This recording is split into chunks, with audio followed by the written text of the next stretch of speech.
काजी बहू। रवीना के 2 बच्चे थे।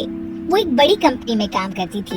उसके ऑफिस जाने के बाद उसकी सास उसके बच्चों को संभाला करती, लेकिन रवीना को इसकी कोई कदर नहीं थी। एक दिन रवीना अपनी माँ से फोन पर कहती है, मम्मी क्या बताऊं, मेरी सास तो बिल्कुल अच्छी नहीं है। कुछ समझती नहीं है कि मुझे कितना काम करना पड़ता है। एक तो ऑफिस तक का लंबा सफर और फिर 9 घंटे लगातार काम। बैठे बैठे तो मेरी पीठ अकड़ जाती है। खुद तो सारा दिन घर में मजे करती है, जब मन करा सोए, जब मन किया खाए। तभी उसकी सास वहाँ आ जाती है। अच्छा माँ, मैं बाद में आपको फोन करती हूँ। जी मम्मी जी, कोई काम है क्या आपको? क्या हुआ? रवीना बहू, सारा दिन तो तू ऑफिस के मजे लेती है, लेकिन यहाँ ये बच्चे मुझे आराम भी नहीं करने देते। मेरी तो तबीयत खराब हो रही है। तो आपको लगता है कि मैं दफ्तर में मौज करती हूँ? आपको क्या समझाऊं, छोड़िए। माँ, काम करना भी जरूरी है। मजबूरी नहीं होती तो मैं खुद ही अपने बच्चों को देख लेती।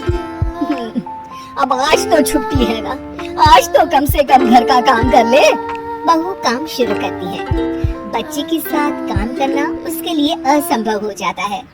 वो जाकर बच्चा सास को देती है और कहती है, मम्मी जी जरा बच्चा तो पकड़ लीजिए, मैं घर का काम कैसे करूं? जैसे मैं करती हूँ रोज बच्चे के साथ।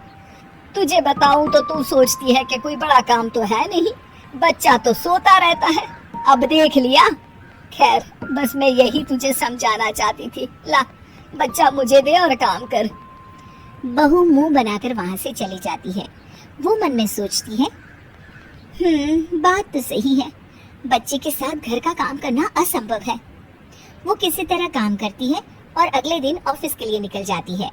ऑफिस में उसकी सहेली उससे कहती है, यार तू तो बड़ी लकी है, तुझे तेरी सास खाना बना कर देती है, बच्चे भी देखती है और तुझे किसी बात की चिंता भी नहीं होने देती। अरे क्या लकी, बदले में मैं उन्हें पूरी कमाई जो दे देती हूँ और अपने बच्चे से दूर रहती हूँ, वो अलग।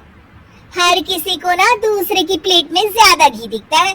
जा अपना काम कर। अरे फिर भी ये तो है, यहाँ हमारे बच्चे को मैं क्रैश में छोड़ती हूँ, हर पल डर लगा रहता है कि क्या कर रहा होगा। खैर चल, मुझे क्या। बहू घर आती है तो देखती है कि उसकी सास उसके बच्चे को बड़े ही प्यार से खिला रही होती है। वो माँ को देखकर खुश हो जाता है। बहू मन में सोचती है कि बात तो सही है, सासू माँ सारा दिन काम करती है, मैं ऑफिस से आकर भी काम नहीं करती हूँ। वो सास के पास जाती है और कहती है, माँ जी थक गई आप? और क्या, सारा दिन चक्कर घीनी की तरह पूरे घर में घूमती रहती हूँ और अब उम्र भी नहीं रही। लेकिन चल तू बता, क्या हुआ, कुछ काम है क्या? बहू कुछ नहीं कहती, मुस्कुराकर वहाँ से चली जाती है। लेकिन अगले दिन सुबह सुबह बहू सास से पहले उठकर उन्हें चाय देती है। अरे आज सूरज कहाँ से उगा है, तू पहले उठ गई? चल अच्छा किया, मरने से पहले तेरे हाथ की चाय तो पी ली। चलो अब चलकर किचन में लगूं। माँ जी, आपको आज से काम करने की जरूरत नहीं है। काम करने की जरूरत नहीं है मतलब? क्या तू करेगी आज से सारा काम? इतने अच्छे तो हमारे नसीब नहीं है भाई। नहीं माँ जी, मैं नहीं करूँगी, ना ही आप करेंगी, बल्कि ये करेगी। तभी वहाँ एक काम वाली बाई आ जाती है। ये कौन है बहू? माँ जी, ये नौकरानी है और आज से सारा काम यही करेगी। मुझे माफ कर दीजिए माँ जी, मैं नहीं समझ पाई कि आप थक जाती हैं। आज से आप सिर्फ आराम करिए और मुन्ने के साथ खेलिए। और सास बहू बच्चे के साथ खेलने लग जाते हैं।